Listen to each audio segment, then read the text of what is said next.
I secretly went to my wife's office to surprise her on our 10-year anniversary, only to greeted by this. Unthinkable. With the rain we have had, we have crazy hours trying to make up time that we missed. So I work 12 hours on the days it's nice, sometimes a little longer. If it's raining when I get up, I don't go in. Some days we get sent home when it starts, too dangerous. I usually hit the gym for an hour or two. Thursday we start at 6 a.m. Mid-morning starts to rain hard. We go home. I go to the gym as usual. I cut the workout short and head downtown to see my wife Megan to give her flowers and make plans for dinner that night if possible. We really haven't seen much of each other this week. I went to bed around 9 p.m. She wasn't home. Called me earlier. She's working late. Not unusual for the past month. I stopped and got some flowers and went into her building about 12:30. Nicole was at the receptionist desk. I told her I got here later than I wanted and asked if she could put the flowers on Megan's desk. She said, "I don't think they went to lunch yet. Why not drop them off yourself?" She buzzed the door to get back to the offices. The place was deserted. I went to her office. The door was closed. I always walk in unless the receptionist tells me she's in a meeting. I walk in and some guy is standing behind her, nuzzling her neck. She's reaching back over his head. She's giggling only as she can, saying, "We gotta get this done." I am gut punched. I slammed the flowers down and said, "Happy anniversary," and walked out. I didn't hear what she said. Nicole said goodbye and left. Made it to the elevators and out the building. Then my phone started ringing. I boiled my eyes out all the way home. Went into the garage, pulled my camping gear out of the rafters, and took off. I drove about 2 hours to a state park. I had no idea what to do. I just had to run. I hiked a trail we've been on in the past, about a 3-hour hike. I don't drink much, so I had no booze. I just sat there thinking. Looking back, I am glad I was in a rush. Normali, I bringa 45 cal. With me camping, we have black bears, which generally scare off, but get aggressive if hungry or cubs are around. The way I was feeling, I might have eaten the barrel that night. My phone was blowing up for Megan, so I had turned it off. I left the park to get reception and turned it on to see my good friend called. I called him back. He said Megan called him to check on me, make sure I didn't do anything stupid. We talked a bit, told him I got to thinking this through, and would catch up on Friday. So while I am thinking about this, I go over our marriage from the beginning to see what I missed. We come from completely opposite backgrounds. My grandfather raised me with my mom. He taught me about life. He had a little saying about everything. He told me marriage would be the hardest job I ever had. He had to work on it every day. God, I miss him. We did not have much. Heard Mom and Grandpa having many discussions about bills. They worked hard, and my brother and I did not miss out on anything we knew of. Megan was born into money. Not overly rich, but very comfortable. Went to a great college, always had great clothes, a new car, etc., and she is beautiful. 11 out of 10 beautiful. I would joke with her if she coughed about the silver spoon getting stuck in her throat. We met and started dating. I was dumbfounded how such a woman would ever be with me. We dated quite a while before she told me about her parents and lifestyle. Our friends called us the model couple because they thought we were so good looking we had to be models. Families were not as kind. Afraid of the differences economically would come into play. Her dad and I started to get along, but her and my mom took some convincing. We graduate and get her first job. We plan on getting married. We work out between us that we would expose each other to our lives that we live. I took her white water rafting. She took me to the symphony. We went ziplining. We went to an art opening, etc. We agreed that we had to experience the other's interests. She was really enthused about the more physical things we did. I kind of like this symphony and such. I own 2 tuxedos now. I look back and do not see any red flags. Her first 2 jobs she quit because the men all tried to get in her pants. She was paraded out in front for photo ops. Invited a conference as when other newbies were not. At dinner at a conference, a partner tried to get her drunk, then tried to force himself into her room that night. She quit. The next job, the same thing. Quit again. This 3rd job has women as some of the partners, and none of that BS is in her workplace. She seems very happy. We seem very happy. So now, Friday, I am home. I called her. Asked where she was. Back at work. I, being in a smart-ass mood, said that the marriage is taking second place for her job. She responded since I would not talk about what she was doing. Fair enough. She will be home in an hour. So I wait. I want to save our marriage. If I am lacking in providing, then I want to fix it. I want to ask why, of course, but I cannot accept an I don't know answer. Here's the update. Wife and I had a marathon talking session on Friday late night. I started by asking that she be honest in all answers and be complete. Do not tell me half-truths that have to be asked several different ways to get a complete answer. She agreed. I started with why. Answer. I don't know. Kind of what it was expected. We went around and around on this. Finally, I said, how many times did you have sex? Started to dodge, but when I let out a sigh and shook my head, she said 6 or 7 times. That started things rolling. I kept my cool. How long? Last 3 weeks. Back to why. Could not give an answer. You still love me? Yes. Saying it because we are done trying to save the marriage? No, with some conviction. Do you find me attractive? Yes. Why? Still can't answer. Am I not giving you something you are looking for? Here she hesitated, but quickly recovered. I knew I was onto something. Could not crack the nut, though. Finally, about midnight, I was tired. I said, Megan, you are an intelligent woman. I cannot believe you cannot articulate the why I am asking about. She started crying, saying she is trying to answer my questions. I said, okay, enough for tonight. Time for bed. She started to walk toward the door. I asked where she was going. To my parents' house. I told her that this is our house. I'm not asking you to leave. She's up crying at that point. I said, we are not divorced or separated. That may come, but for now we need to be together until we sort this out. We actually slept in the same bed. Not sex, in case you were going to ask. I am up almost most of the night. I am reading some of the comments in DM. Had some great comments and back and forth with a few people. One told me that women generally marry up in social status. We were unusual, maybe second thoughts. One suggested that maybe I was right and that I was not fulfilling something for her. But one told me that there was a post a few days ago describing this scenario, but from the women's view, asking what she should do. We could not find it on the subs you looked at. r/surviving infidelity r/infidelity. So I pulled up Reddit and put in Megan's account and looked at her history. Bingo. She was the one who posted. So this morning, bright and early, we start again. I start out, why? Same answer. We go around getting annoyed. Then I say, did this guy challenge you intellectually? The look on her face was priceless. He read my post. For the masses, she described how she caught the feeling when they first kissed in a make-out session in a hotel. She left. Next morning, after I left for work, she hightailed it over to a hotel to put an end to it. Then had sex. It continued at least up to her posting. I am sure a couple of days later, I discovered them. She also was weighing whether to leave. Then says this is moving way too fast. She needs to separate from the guy. So I present this to her that she thinks I'm a dumb hick. No. She was attracted to him because this project they are on is his idea. She feels she is getting passed by and needs to up her game. The stimulation from this led to the attraction and the rest. Now, I don't know. I know she was sincere. Now the floodgates open. We have a great dialogue through the issue. Mid-afternoon, she wants a break. She leaves for her parents. So I'm writing this update and knock on the door. Okay, gotta say I'm really tired now. There stands Megan's mom. I tell her Megan is on the way to their house. She knows she wants to talk to me. She has never been to our house by herself.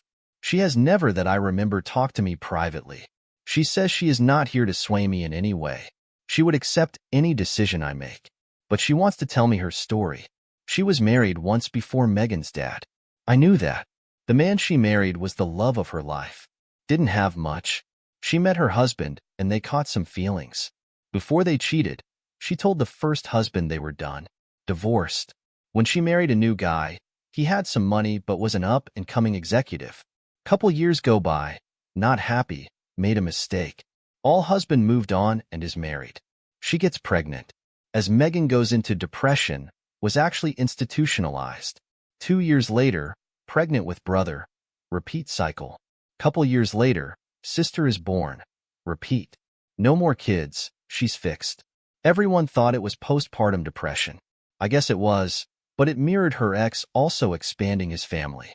To this day, she knows where he lives, his kids' names, etc. She has never gotten over leaving a love of her life. She sees how I am with Megan. She sees she is my love. She saw it when she quit her first job, how I took care of her. She got up and left, saying nothing else. All right, next cheating story. My wife has been cheating since our first-year anniversary. Spoil alert. Me and my wife were married in August of 2019. Things weren't easy. We fought a decent amount, but never to the point where I thought we were in danger of losing each other. We both had our struggles along the way. I have been in active recovery for a porn addiction for over 6 years, while she was starting her therapy journey to address childhood incestuous abuse. I thought we were on the right track. When August 2020 came along, our relationship still had its rough spots, but it was the first year of marriage. It was supposed to be this hard, right? I believe that even though we weren't where we were at least in a better spot than where we started. A couple of weeks into August, my wife became more and more distant. She spent more and more time with her male friends from work. I began to have concerns, but every time I broached them with her, she would lay my fears to rest. You are the one who struggles with lust, not me. I am never one-on-one. I just make better friends with guys, etc. Despite my misgivings, I figured she was right. After all, I was the one who struggled with porn. I needed more boundaries than she did, right? We had had the talk early on in our marriage that we wanted to set the boundary of never being in a one-on-one setting with someone of the opposite sex. We wanted to be above reproach. While she did acknowledge this conversation, she didn't think it was necessary for her. That her struggles weren't with sex, and I should be okay with her hanging out with male co-workers. They are all Christian guys working at a Christian restaurant. What could happen? In mid-August, we celebrate our anniversary.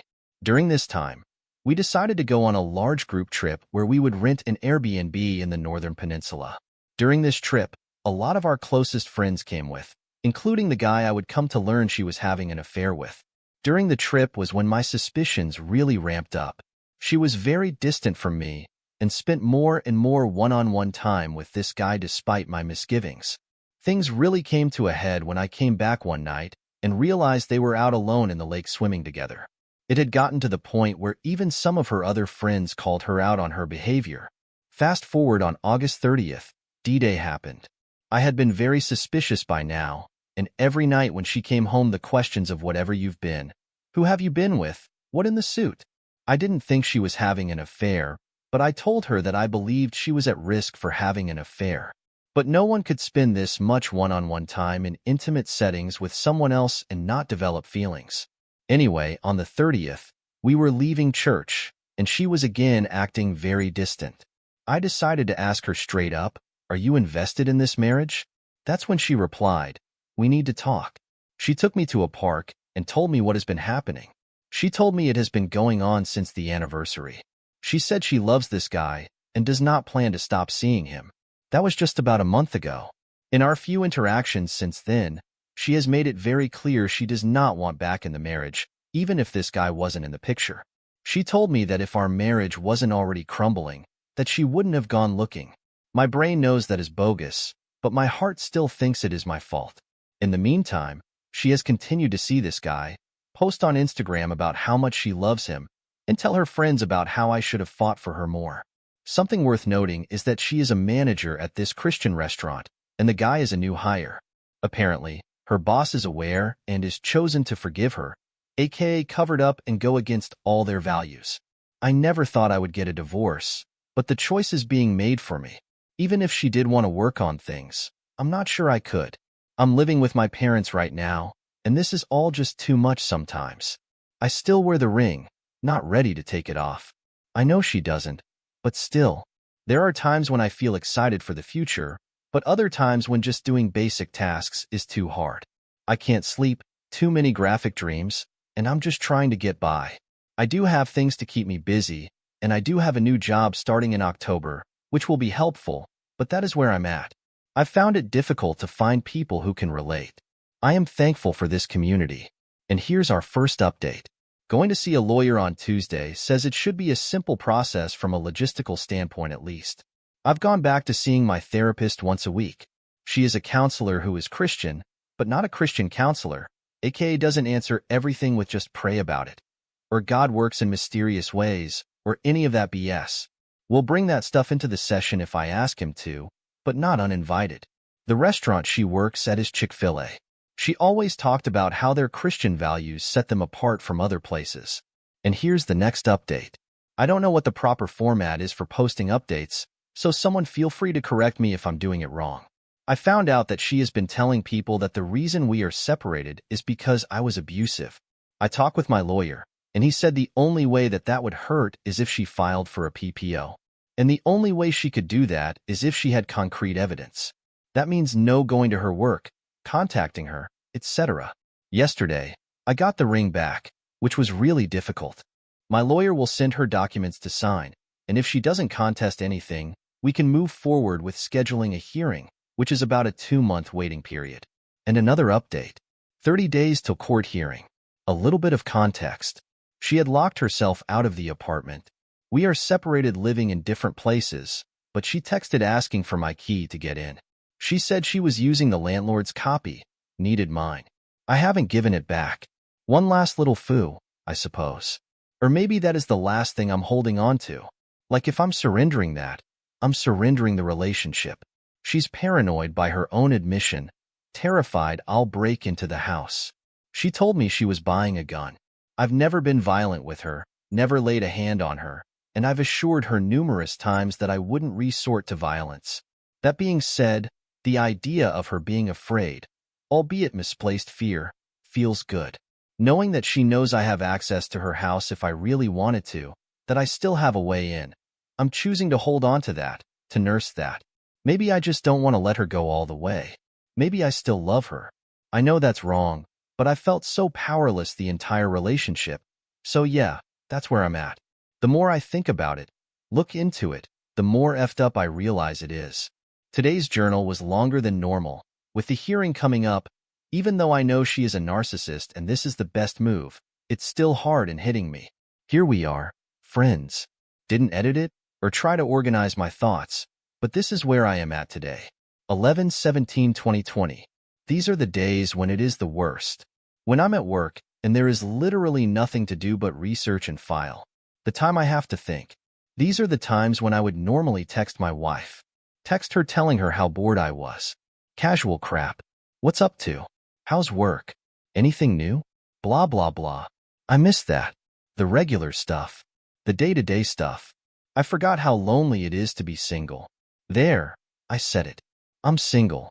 31 days until the court date, and I'm scared. I am really freaking scared. Talk to Scott about the key.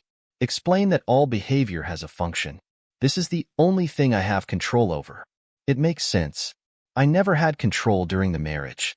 I don't have control during the divorce. Handing over the key is giving it up. 100% giving up. I don't want to go home. I don't want to go to work. I'm struggling. Really struggling. Having trouble finding something to look forward to. I don't know if I'll come back from this. Scott told me to reclaim my past. Reclaim my reality. Not wait for someone else to validate my experience. That's really the reason I'm writing the letter. To get acknowledgement from her. For her to give me permission to have my reality. I don't let myself have it if it can't be justified or validated by someone else. I'm on a roller coaster. I'm in a glass box of emotion. I'm insane. The silence, as long as something is going on at every moment of the day, then the pain is manageable. I'm not busy. I'm with my thoughts. With my brain. I hate my brain. I feel between a rock and a hard place. I've begun to really dig into the research. Right now, I have over 26 peer-reviewed articles related to narcissism, childhood sexual abuse, and its relation to infidelity. Attachment styles and infidelity, infidelity in the first year of marriage, sexual abuse leading to narcissism, narcissism and infidelity, long-term impact of betrayal trauma, characteristics of cheaters, archetype hypocrites, characteristics of people most likely to be cheated on, etc. Maybe one day I'll make sense of this. Maybe this will be the biggest freaking research paper I've ever done. Maybe I will be able to conclusively come away from this experience and say, this is why it happened. I'm going to try and perform an autopsy on the corpse that is our marriage. I won't lie, My intention is to definitely point out her fault, to unequivocally convince the jury of my innocence and her role in disintegrating our marriage. I'm heated. As I cool down, the hope is that I will be able to better look at my stuff, too, because it's there. As much as I hate to admit it, it is. I think the main reason I feel a need to prove the pain is because she has yet to truly validate it.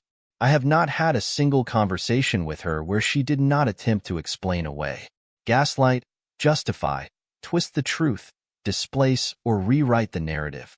I've been on lawyer mode, on a witness stand. I spent all of last year being cross-examined, and even though we have cut off contact, she is still a leech in my mind. I find myself doubting the institution of marriage, doubting values that I've held just as fundamental truth for so long. I don't see the point in waiting until marriage.